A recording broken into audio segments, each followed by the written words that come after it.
unknown YouTuber or streamer finally achieves the fame and fortune that they desperately craved, would they stay true to the fans that elevated their life beyond their wildest dreams, or would they throw it all away for short-term greed? Let's find out. Yo, what up? It's your boy Rice flavored gum. You can call me Brian, that's my real name, you know, because all you guys are, you know, subscribers. When you look back at Rice Gum's early... Bro, it's just so funny. It seems like everybody started out in Call of Duty back in the day. That's so funny to me. Like, it seemed like all the YouTubers started out playing Call of Duty back in the day. That's how popular Call of Duty was. Start on YouTube That's so and Twitch. funny. It's hard to believe that he'd become as hated as he is today. Back in 2012, Rice Gum had just started his YouTube channel and was mostly uploading gameplay of his favourite games such as Call of Duty. His content wasn't very polished. Then again, at this time, that was true for all gameplay channels. But Rice Gum was trying to build a brand entirely on his own personality. Just a young guy sharing his story. Hate that pitch on but the even left. at this I early hate that stage, picture. I don't you know could why. see that Rice Gum was focused on success. He was trying to copy what was making other YouTubers successful in order to get views himself. I told you again, I'm not talking about the gameplay. What I do want to talk about is my life story. And I'm going to do a lot of these because these are funny, and I know a lot of YouTubers do this and they get really good responses on them. However, at a time where everyone was trying to do the same thing, it would take years for him to see any substantial subscriber growth. After all, there was nothing that really made him special. He was just another guy playing COD trying to stand out. Unlike his peers though, the gameplay wasn't what mattered. He wasn't using his gamer abilities to try and grow. Instead, he was using the gameplay as a backdrop and a vehicle to push himself. Which is why when React content started to... I ain't gonna lie. I ain't even... Montana 300, I ain't heard that name in so long, bro. I ain't like, that's the name that popped up and then disappeared in my mind. Like, that's crazy. Appear on the platform, it wasn't long before Rice Gum jumped on that ship, seeing it as an easier path to fame and riches. And he was right. In 2015, he got his wish and his channel started to blow up by reacting to prank videos. Kissing prank, close your eyes. Crazy for love. It's a girl prank. Alright, so yeah, so most pranks are guys pranking random people, bada. And when I say blow up, I mean he went from less than 100,000 views per month to 40 million views per month in less than half a year. Damn. Taking him from complete obscurity to one of the largest channels on the entire platform in terms of viewership. And the video that got the ball rolling was his "These Kids Must Be Stopped," which reached 15 million views. Yo, miss me with that gay shit. What the fuck? Yo, everyone that's watching right now is probably pissed as fuck because like you didn't dodge it. Like you literally just got kissed by this guy. Following this, Rice Gum began to experience exponential growth on the channel, reaching 5 million subscribers by 2016 in just a year, and eventually 10 million overall. At this point in time, people really liked Rice Gum. Despite doing personality-based videos that were mostly making jokes and having fun, he didn't come across as a dick. He hadn't said anything really too controversial, and people even considered him to be humble. Very quickly though, the fame and the money showed the fans that they were very, very wrong. The true Rice Gum started to surface. I ain't gonna lie, that was a crazy year for Rice Gum. I ain't gonna lie. I remember that. That was a crazy year for Rice Gum. He was going crazy. I'm talking about everybody was talking about Rice Gum back then. I got kind of like, I told this dude no, I don't want it, and then like I was like drunk. No, but did it feel good though? At this point, the new content direction for the channel, and therefore Rice Gum as a human being, changed entirely. No longer was it about having fun, it was about causing drama with other YouTubers, creating diss tracks, and generally flexing the wealth that he now possessed. But even now, it seemed like Rice Gum was untouchable. A good example of this would be Rice Gum and Gabby Hanna.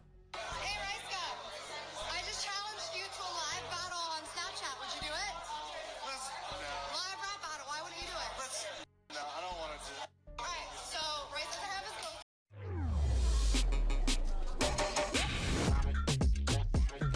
Listen to me. Trainer today. It's fine. I think we can still battle. I think we're good. Okay, so update. Sorry if it looks like I'm crying. Rice Gum didn't think that joke was very funny, and he hit me in the middle of a party and shattered my phone. I can show you that in a sec. Everybody's like, did he hit you? And I was like, did. Weeks prior to this, Gabby and I ain't Ricegum know were nothing having a about bit of that. a back and forth, which had now escalated to assault allegations. Usually, at least now, this type of situation would mark the end of a creator's career. But that Not wasn't the case Ricegum. for Ricegum. Hell He had a no. massive fan base and extreme levels of clout, which allowed him to walk away from the controversy almost unscathed. But this was a clear sign that things were going to go downhill from here. It was him and which other Jake Paul. I don't fucking know the difference. I ain't gonna lie. I have no clue which one which, but it was him and Jake Paul or Logan Paul went on. At that time, them motherfuckers could do anything and they still wouldn't be canceled. Like they would still have a career at that time. That's how crazy it was. I don't know how that was possible.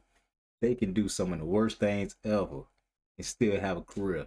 That's how popular they was. Essentially, the entire incident They gave probably could Ricegum murder the somebody idea and he was still be untouchable, popular. that no That matter time. what he did, his audience would always be there to back him up. And for a while, he was totally right. After all, people liked Ricegum for who he was and had been growing up right alongside him for multiple years now. They felt that they really knew him and that a bit of drama wasn't the biggest deal, that they could see through it all and knew that he was better than this. But as soon as the fame, popularity and riches got to him, people started to realise that that was exactly who he was. The once humble creator who shared his relatable, funny content was now flexing his shoe collection. Red Octobers, Fragment 1, Off-White Nike, white Yeezys that are actually dirty because I actually wear them. Yeezys, more Yeezys, more Yeezys, more Yeezys, Off-White Air Maxes, and more Yeezys. That And man one was last making pair of money. Yeezys.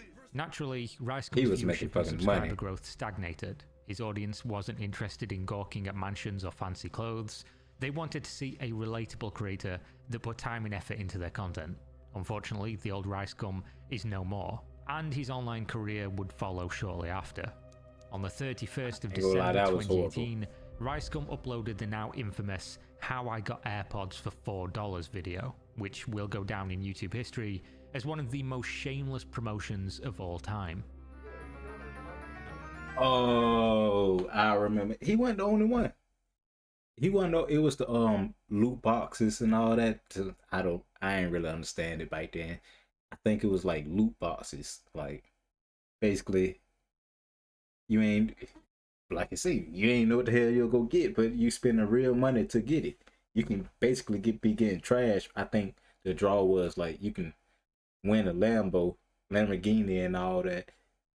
But obviously for like $20-$30 or something like that, you can win a Lambo. But most of the time, you're just getting some trash. Being real. So alright, yo. Yeah. These are kind of fire. And then I have the option to sell it back if I don't want it. But I bought the box for $60.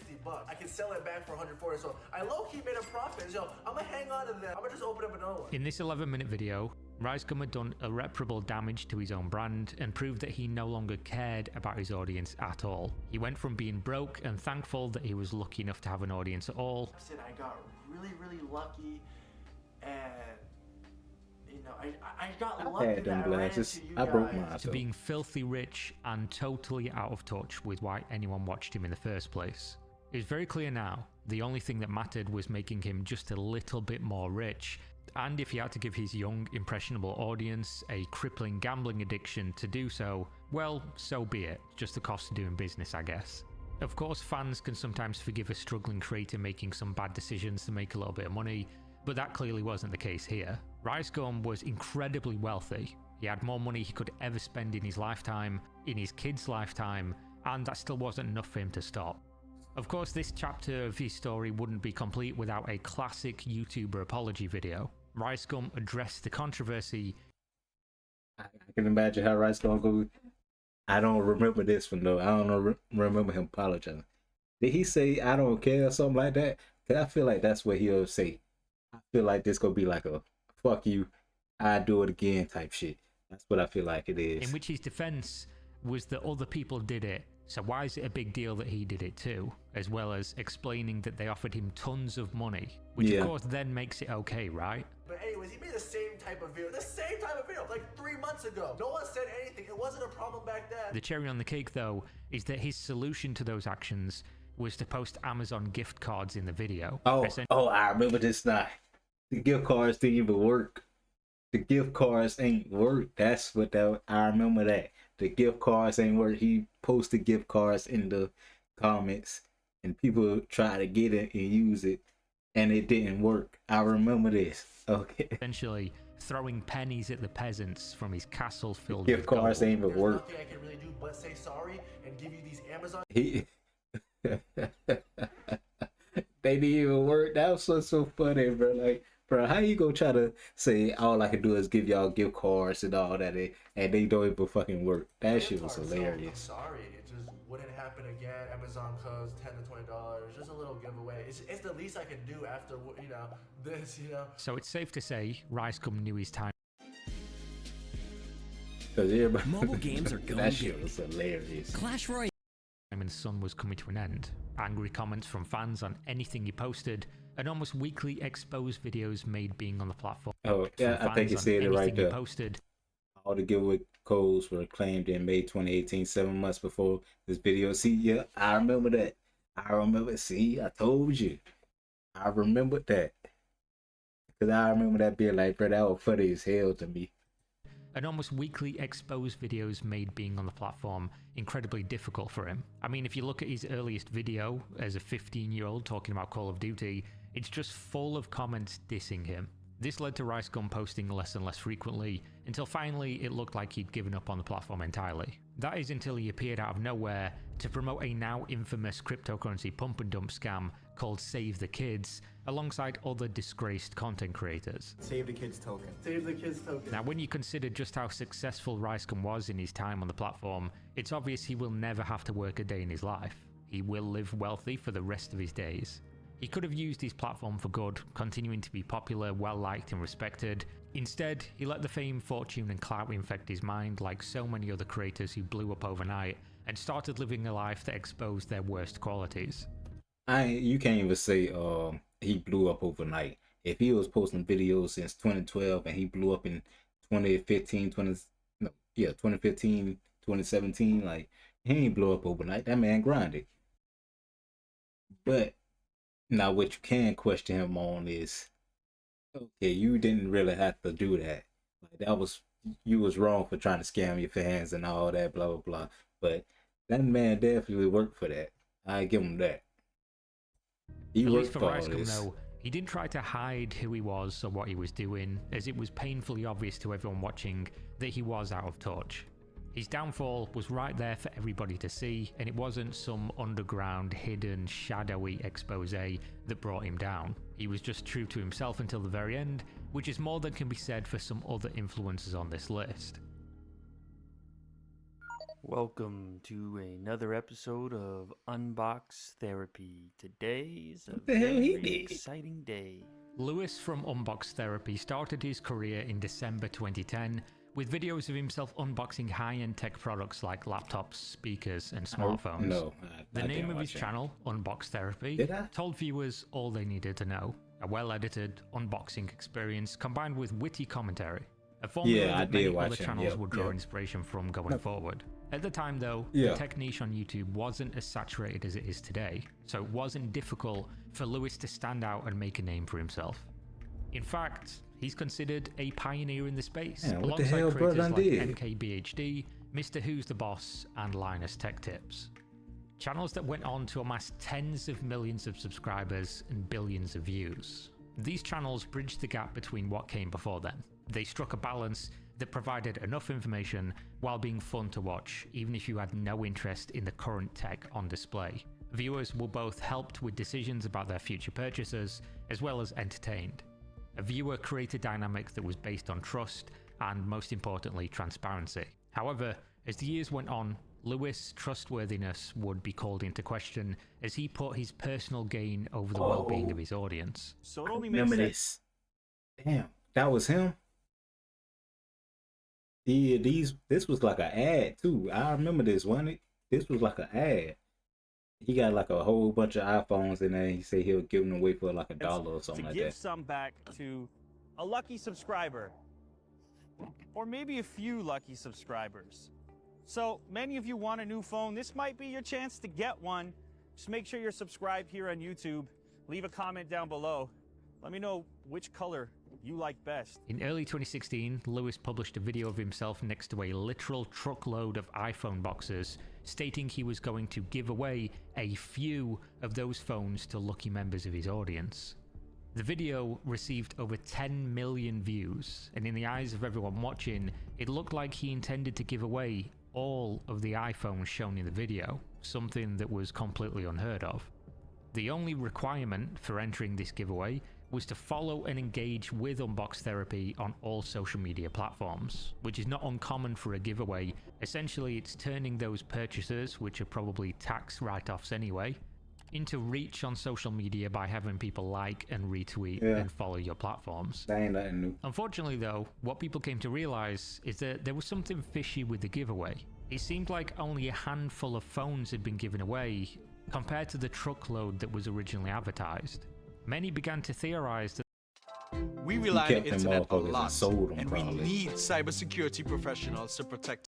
the boxes were in fact all empty, since they didn't have the protective seal that was present on iPhone boxes at the time. A brand new iPhone 6s or 6s Plus in the box has a plastic wrap around it, which is sealed right here, and you can see a line running across the box. In the case of Mr. Liu, you will notice there are no such lines on the boxes. This means he allegedly bought hundreds of empty iPhone boxes to stage the giveaway. Now, the idea of a YouTuber using over-the-top visuals to clickbait their audience isn't uncommon, of course. It's part of the game, but in this case, with it being a giveaway, it seemed to many people that he was intentionally misleading the loyal viewers in order to just gain more subscribers and of course ad revenue. What was the point in that though? Like, being real, you was at the top of your game. You was the top person in your field basically. What was the point in this? You was making hella money already. I know you was. Why did you do that? I can't wrap my mind around why would you do something that can hurt your career. I guess he thought he was big enough to get away with it or something, but I don't understand why you would do that. That just sounds dumb. Perhaps you could make a semantic argument that from his perspective, as long as he didn't say, I'm giving away this specific truckload of iPhones, then it was on the viewer to determine that this was just clickbait, and that the number of iPhones didn't matter so long as some were given away. That of course is not how people see things generally, so he was rightfully called out by commentary channels and the tech community at large, which at this point the best course of action would be a mea culpa, to just admit fault, to apologise, to be a human being to an audience who watch you solely for that quality. But Lewis decided instead to double down. But I wanted to do more. Problem was, I was having all kinds of trouble with fulfillment. I mean, I have a back and forth DM with some guy from Latvia who won. It ended up taking us over a month to get him the right phone, and a winner in India where I just ended up buying the phone off Amazon and sending it to them directly just because I didn't want to be bothered with sending one of these. And then on top of that, the scammers, the fraudsters, people who were hitting up other individuals' inboxes on YouTube claiming that they had won in order to extract information from them and exploit them or get credit card info. He blamed the lack of winners on scammers as well as shipping issues, which could well have been true, but it didn't really address some of the issues. Nor is that anybody else's fault. If you plan a giveaway of this scale, you should really have these things in hand. Also, just to be clear as to why people were mostly upset about this, it's that Lewis and Unbox Therapy spent weeks dangling this iPhone giveaway over his subscribers, constantly delaying winner announcements, asking for more and more subscriptions, retweets, and more engagement. Essentially, he was using the giveaway to farm growth for the channel, which again isn't unheard of, nor is it the worst thing on the planet, but without any transparency about how many phones were going to be given away, as well as the many issues surrounding the process, it made many people consider his giveaway to be somewhat of a scam. Later, he did relaunch this giveaway, doing a much better job the next time, but the channel was now marked by a controversy that would not easily be erased. This incident broke the wall between what makes the tech review YouTuber niche function, and of course that is trust. But if this was the only time it happened, well, that wouldn't be the biggest deal in the world. That of course is not the case, otherwise it wouldn't be in this video. So on March 10th, 2020, Lewis uploaded a video featuring a Pablo Escobar fold. And then somehow the price is insane. This one is listed at $549. The version that's outlined in these specs on Will's computer starts at $399 supposedly. I mean, that thing is like a legend. Let's be honest, this is like a legend. So if you carry that around and you actually got the Escobar Fold, It's a status symbol. that's what the youngsters call a flex, Will. That status of that phone is like $2,000. Let's be honest. This could be like a supreme thing. A supreme thing. A product that, if you watch this video, gives off the impression is being hyped by Lewis and Unbox Therapy as a really good thing, and even promoting it to his audience. Which would be really bad, considering this phone This guy again. Pops! Hey, son, you got a little something on your face. Needed a quick shave. turned out to be a massive scam. Yeah. Escobar's brother. The brother of the notorious driller Pablo Escobar says he can get you a $2,000 Samsung Galaxy Fold for only $399. But surprise, anybody says it was his brother doing that? Why? Why would his brothers be doing that? His brother doing that? That motherfucker. Well, I don't know. I'm gonna say, bruh, don't he run the cartel? Don't he run? But I know not right now. I know well, I was fun to say the kids run it, but the kids not even running it right now. The kids don't even run the cartel right now, because I think one of them just got arrested not too long ago, and that trying to get him was all out war. And I know with that, with the little war they had going on with the police, but they had attack helicopters going after him and all, man. They were going crazy about him. But now they say they got a bigger problem now, because they say they might have fucked up a little bit, because the sons and all that was about just getting money. They wasn't about cause too much problems. But they say the people that's in charge now say, fuck that. It's either get down or lay down. They say they out for blood over there right now. What Lewis didn't tell his audience or make clear throughout was that this was nothing more than a Samsung Galaxy Fold with Escobar branding. His presentation, phrasing, and lack of critical analysis were all in service of making viewers want to buy the device. He featured the company's website, calling out the low price numerous times, and otherwise gave the impression that it was a legit product to consider. The only disclaimer he gave was in the pinned comment that read, "This is an unusual product from an unusual place. There are more questions than answers. Proceed with caution. The Escobar Fold 2 folding smartphone is actually here.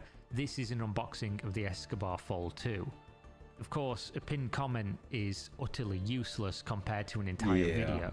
So it didn't take long for other reputable reviewers to get their hands on the device and out the company as a scam. The behind the scenes part, which is the company that's trying to maybe sell some of them and also not ship most of them. They're trying to scam you. Is there are way too many cases of people not getting their Escobar Fold for me to ever recommend you ever buy anything from this company. So don't. On April 11th, Lewis made a response video to this controversy. He claimed that the product wasn't sponsoring the channel and that this was actually not his fault and that people just misunderstood. Unboxing the Escobar Fold 2. I have no affiliation. It's not a sponsorship. During this video, Lewis labored the point that they really didn't do anything wrong, which logically doesn't age very well when you consider they then deleted the Pablo Escobar phone video.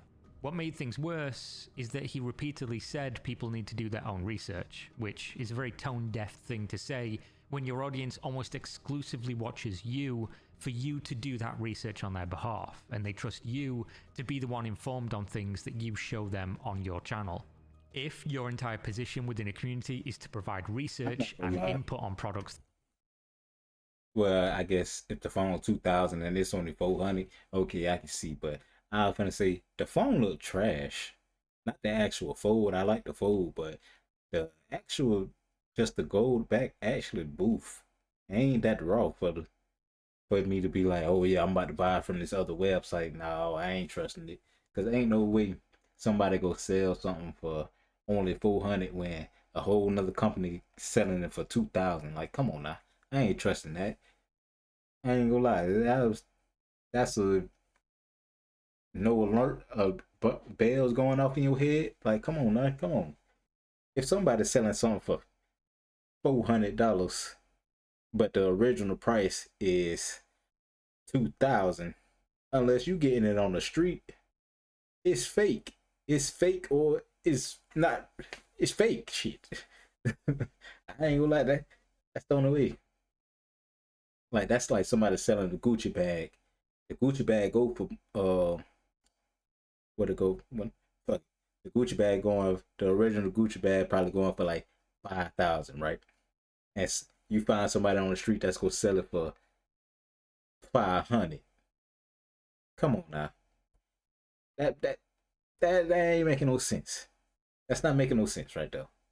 I'm not gonna lie, that ain't making no sense. You know the bag fake. It's no ifs, ands, or buts. It's fake. If it's the original price going for 5,000 and somebody selling it for 500, come on. Be real. It's fake. You gotta tell some people that for some reason. I don't understand. Like, nah, it's different when you know it's fake, but you like, hey, it's a deal, fuck it. If it's a good fake, so I'm gonna get it. That's different. But if you think you getting a deal and getting off, that's your fault. Ain't nothing but your fault. That people may consider buying, showing them a product without clear disclaimers that the origin is suspect or being ambiguous about your promotion of that product is incredibly harmful to your responsibility to that community and makes you essentially surplus to requirements. Many fans were incredibly put off by this to the point where they completely stopped watching the channel, calling into question their credibility, trustworthiness, and of course whether or not this was an underhanded sponsorship. What people really didn't expect was that someone who was considered a voice of reason and expertise to tell them after the fact that if they got scammed, it was their own fault for not understanding sarcasm and not doing their own research. Yeah, This is sarcasm. Some people didn't pick up on that. Now, the biggest issue with the initial unboxing video was that it wasn't made clear the Pablo Escobar phone was just in fact a Galaxy Fold, which is a $2,000 phone that they were somehow then selling for $400 to $600. That's what I'm saying. Which of course is too good to be true and screams that it's a scam, as it would be physically impossible to get such a good deal. That's what I'm saying. Like, bro, ain't no way. Ain't no way. Ain't no way. It was claimed in the response, explaining the situation, that they were very clear the phone was a Galaxy Fold, but his fans quickly pointed out that with clips like this, that was absolutely not the case. The weight is the same, surprisingly. I almost feel like there's other components in here, but I don't know. Now, it's clear to everybody that this phone was a scam. So to put out the video without massive disclaimers literally everywhere saying don't buy this is probably a scam, makes him completely negligible in this fact. In fact, even upon review watching the video, it does come off as a soft promotion, one that many people accused him of being paid to do. Whether or not it was a promotion, nobody really knows. Of course, they denied it entirely. But even still, they essentially posted a video which caused some members of their audience to lose money. And the only reason to post a video like this, if you're not warning people about it, is of course to make the money from the ad revenue. Do you seek a life of adventure? To be brave and bold? Perhaps you... in the first place. I ain't gonna lie, that's still a good like to dislike ratio. That's crazy, like to dislike ratio. This.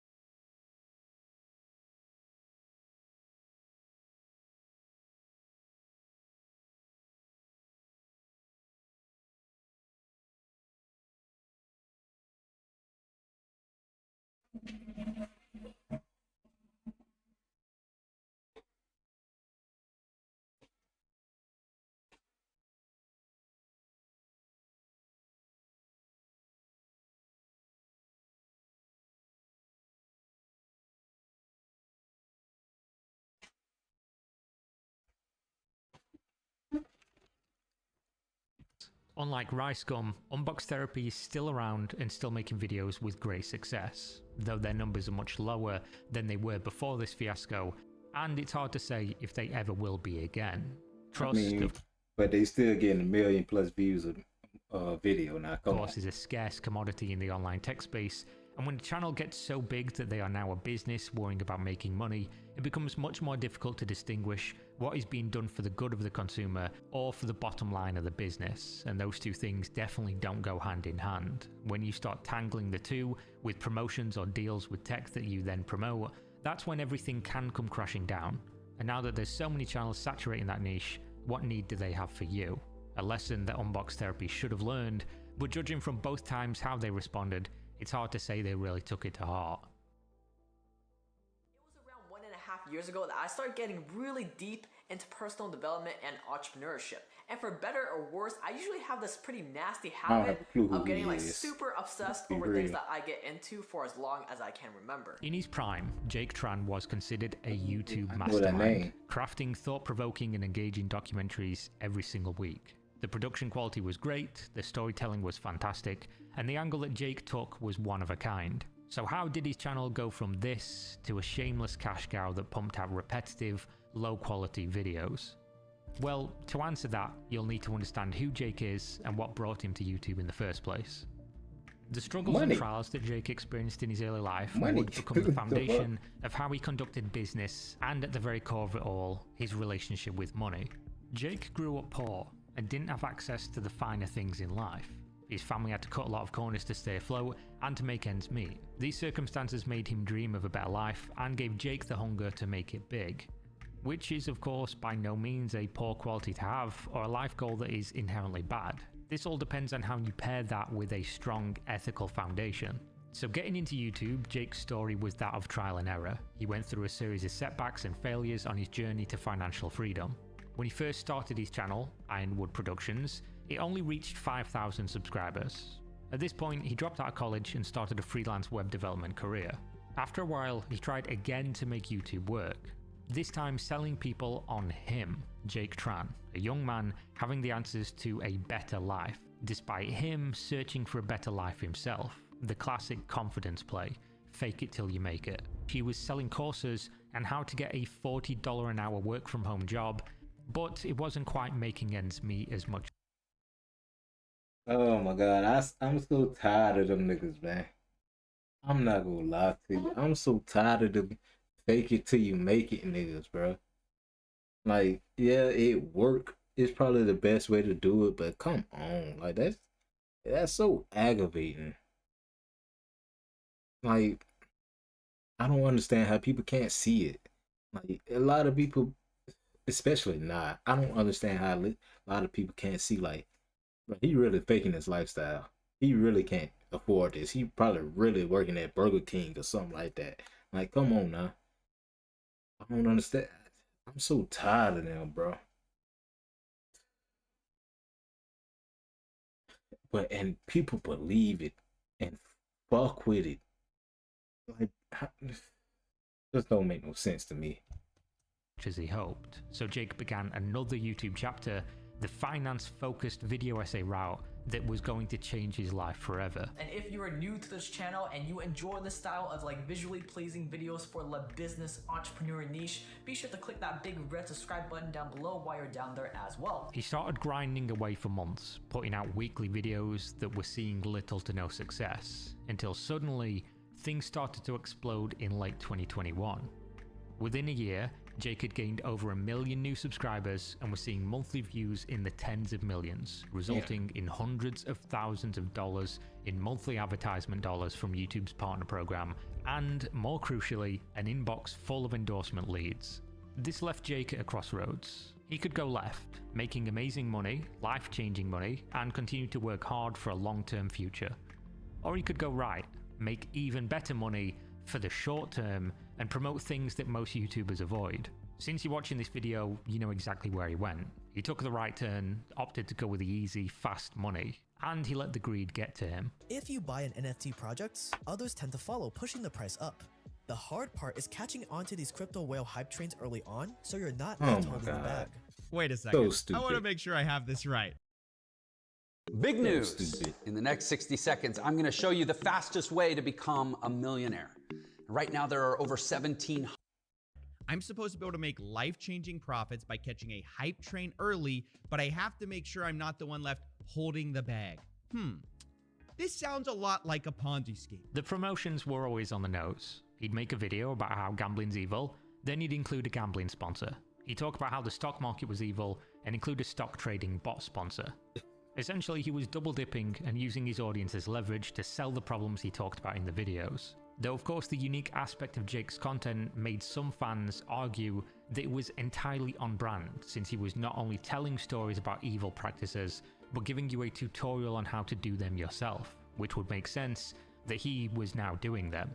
And this is, in fact, exactly what Jake said when he came under fire for the practice when called out by channels like CoffeeZilla, who exposed the hypocrisy of Jake's promotions, which brought us the now classic YouTuber apology non-apology, where he said, "I apologize for nothing," smiley face. He then goes on to say that he was going to push himself and that there was lots of cool stuff coming. But that cool stuff was actually the beginning of a meteoric downtrend in his viewership, which has seen him fall to views he had before his massive blow up in 2021. So the changes he considered to be cool involved the lazy automation of his channel. To be clear, no one knew Jake was writing all of his own videos or editing them, but at least they knew the brand Jake Tran by his voice with the narration. Very quickly though, Jake was no longer part of his own videos. He was no longer the voice. Jake did appear in his own videos very briefly, usually just to read another greedy sponsor segment that sold something to his quickly declining audience. Something that would probably have been contractually obligated by the sponsors. This was the only thing he couldn't outsource to other people, whereas everything else was. Essentially what Jake had done was to prioritize profit over delivering. So hold up. He got his own YouTube channel. He doing everything. Well, not doing everything, but he paying people to just do everything. He not even the voice. Oh, he wildin'. I'm not gonna lie, you was wild for that. I ain't gonna lie. You can at least read the script. They can make a script for you. Bring a good viewing experience for his audience. He wildin'.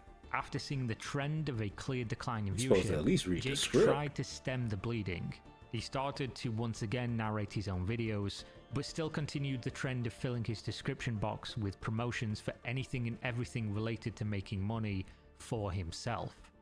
Sponsors, affiliates, courses on how to make money, and more.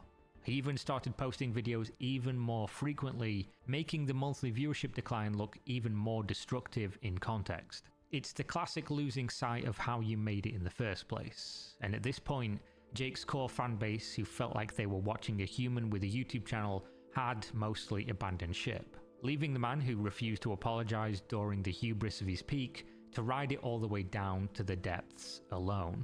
But Jake does consider himself to be the villain of his own story, so instead of taking it lying down, he simply rebranded to a faceless new channel and continued to do exactly what he did with Jake Tran, only now without his name or voice attached to it. Though even if you include the viewership of that channel as well as the main Jake Tran channel, they combined don't even begin to scratch the surface of the success he had before. Or of course the meteoric heights he could have seen had he continued down the path created by the innovation and hard work, without the immediate downfall caused solely by short-term greed. And there we go. Those are 3 cautionary tales of different ways to sell out once you reach the peak of your success, cashing in the check on your future longevity. A story that is as old as the platform, and one that is destined to be repeated whenever people put their vanity or greed ahead of who they were when they started, losing sight of what made them in the first place. A reminder that if you blow up being one person, you need to keep sight of who that person was, or risk losing it all, perhaps forever. I ain't gonna lie. Them boys wild. I ain't gonna lie. Rice Gum probably did it because he wanted to leave. He was probably done with YouTube because he disappeared for a long time. He just not popping back up again. So Rice Gum probably just wanted to leave, I feel like. But the rest of them, they just fucked up.